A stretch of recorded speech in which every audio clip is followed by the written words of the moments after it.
They say pressure makes diamonds, right? Cute quote. Instagram loves it, but you and I both know pressure also makes people scream into their pillows, stress eat a family sized bag of chips meant for 12 people, and rewatch the same show 5 times just to avoid one tough conversation. Pressure makes real people freak out, melt down, spiral. I know, because I was one of them. But let me show you something wild. Picture this. You're 30,000 feet in the air, hurtling through the sky faster than most people think. The earth is a blur below you.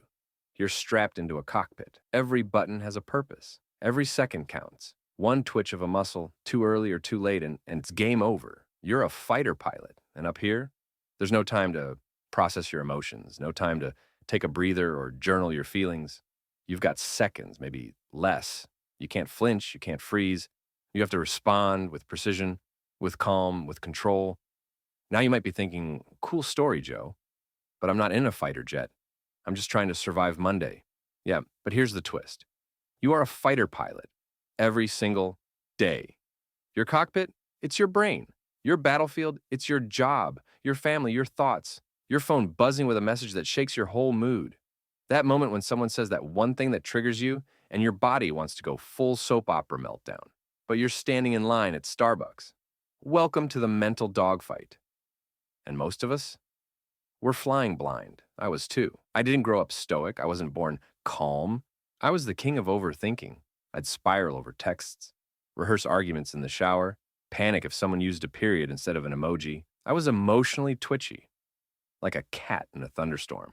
One tiny thing goes wrong, boom, my whole day's off. My mood crashed and burned. Until one day, I stumbled across this interview with an actual fighter pilot. And what he said shifted my brain like an earthquake in slow motion. He said, "You can't rise to the occasion. You fall to your level of training." Let me repeat that. You don't rise to the occasion. You fall to your level of training.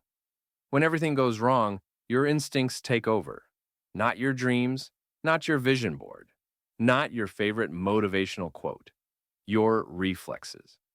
And that hit me, right in the ego, because I realized I had zero mental reflexes. I'd spent my whole life hoping life would chill out, praying things would get easier. But life doesn't get easier. You just get stronger if you train for it. So I started doing exactly that, training, like a fighter pilot, but for the mind. Now, don't picture me in a helmet yelling Maverick into the mirror. This wasn't sexy. It started stupidly small. I'd pick one situation that usually made me lose my cool, like getting stuck behind the slowest person on the planet in the grocery store. That's where I began. I'd feel the heat rising in my chest, the urge to sigh aggressively, roll my eyes, maybe even send a mental insult straight to their ankles. But instead, I'd pause. I'd take one slow breath. I'd say in my head, this is training. This is the simulator. It wasn't about the cart. It was about me, my reaction, my wiring. Every slow checkout became a flight drill. Every annoying driver, another mission. Late text response, training, group chat drama, advanced level simulation. And slowly, things started to shift. Where I used to blow up, I now breathed. Where I used to spiral for 3 days, I processed and moved on in 3 hours and 3 minutes. Then, sometimes instantly, I was building mental reflexes, like a fighter pilot. And here's the magic. The world didn't stop being chaotic. People didn't suddenly become less annoying. But I became unshakable. Now, before you think this turned me into some emotionless Zen robot, let me be clear. I still have feelings. I still get hurt. I still sometimes drop a burrito and feel like the universe is against me. But now, I recover fast. I bounce back. That's the superpower. Not being unbothered, being unbreakable. And here's the truth. You can build this too, because you already have reflexes. They're just untrained. They're shaped by your past. That teacher who humiliated you. That breakup that made you question your worth. That parent who never gave you space to breathe. All of that? It built your current autopilot. But here's the good news. Reflexes can be retrained. You don't have to stay reactive. You can become responsive, controlled, free, Let me tell you a quick story. There's this ancient warrior, right?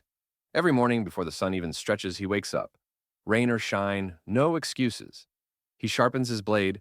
He moves through his drills, step by step, strike by strike, over and over. No audience, no applause, no war in sight. Just him, the quiet, and the rhythm of his practice. Neighbors see him year after year, and they start to laugh, whisper, "Why bother? There's no fight, no enemy. You're wasting your time." But the warrior doesn't flinch. He just keeps moving, keeps sharpening, keeps showing up. And when they finally ask him, "Why do you do this every day with no battle to fight?" he smiles and says, "Because the day I'm tested won't be the day I'm ready if I wait to start then. The skill needs to live in me before the storm comes, not after." That warrior, that's you. That's us. Life doesn't send invitations before it throws chaos at you. It won't warn you before it shatters your heart or rattles your sense of control or drops you into a moment where everything you thought was stable suddenly isn't. One phone call, one message, one bad day, that's all it takes. And when that moment comes, you won't have time to Google how to stay calm. You won't have space to build new habits. You'll fall instantly into whatever reflex you've rehearsed. So the real question is, what are you rehearsing? This isn't about being macho. It's not about pretending to be untouchable. It's not about stuffing down your feelings and acting cool. That's not strength. That's denial. This is about emotional agility, the kind of inner power that lets you feel everything and still choose your response. It's about breathing when your chest tightens, about recognizing when anger flares, but choosing wisdom instead of reaction. It's about that one extra second of pause, that one intentional breath, that one question: who do I want to be right now? Instead of, what does my pain want to do? You don't need to be perfect. Nobody is. You just need to practice. That's all. Practice choosing calm when your instincts want chaos. Practice slowing down when your emotions want speed. Start with the next tiny frustration. Someone cuts you off? That's your drill. Your partner hits a nerve? Another representative. You spill coffee on your shirt before a big meeting? Welcome to the simulator. Use it, because every one of these moments, it's a chance to build your reflex, a chance to rewire your response, not through force, but through repetition, through grace, through kindness to yourself when you mess up. And believe me, you will mess up. I still do. I still snap sometimes, still react too fast, still get emotional over silly things. But now I see those moments not as failures, but as training opportunities, and I recover quicker. That's growth. And one day, when everything really goes sideways, when your life suddenly shifts and you're in the eye of the storm, you'll feel it. The world will be panicking. People around you will be overwhelmed, lashing out, breaking down. And you'll be still. You'll be clear, focused, calm. Not because it's easy, but because you prepared. You practiced.